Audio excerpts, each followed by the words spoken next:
Hi, this is doctor Vidya from Vidya's homeo clinic. இப்போ menses அப்ப எனக்கு ரொம்ப பெயினா இருக்கு, இல்லைன்னா அதிகமா ஃப்ளோ போகுது அப்படின்னா அவங்க என்ன மாதிரியான ஃபுட்டை எடுத்துக்கலாம் அப்படின்னா, வாழைப்பூவை நம்ம ரெகுலரா உணவுல சேர்த்திக்கலாம்.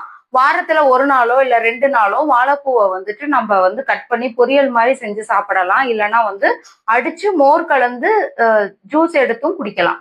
ஸோ இந்த மாதிரி ரெகுலரா பண்ணும்போது என்ன ஆகும்னா, நம்ம ஹார்மோன் உடம்புல இருக்கிற ப்ரொஜெஸ்ட்ரான் ஹார்மோனோட ஆக்ஷன்ஸை அதை நார்மல் பண்ணும்.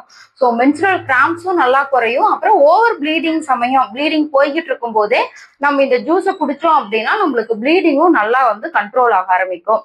அப்ப இது இல்லாம இதுல என்னென்ன பெனிஃபிட்ஸ் கிடைக்குது அப்படின்னு சொல்லி பார்த்தோம் அப்படின்னா, நம்மளுக்கு நார்ச்சத்து அதிகமா இருக்கிறதுனால மலச்சிக்கல் ரொம்ப நல்லா தீர்ந்துரும். அப்புறம் சர்க்கரையோட அளவு அதிகமா ஏறாது. ரத்தத்துல கெட்ட கொழுப்புகள் அளவையும் ஏறாம சொல்லி நல்லா பார்த்துக்கும். அப்புறம் கால்சியம் இருக்கிறதுனால எலும்புகளுக்கும் ரொம்ப நல்லது. சிறுநீரக கற்கள் வராமையும் தடுக்கும். ஸோ இனிமேட் மென்சஸ் பெயின் இருந்தா வாழைப்பூ ட்ரை பண்ணி பாருங்க. தேங்க்யூ.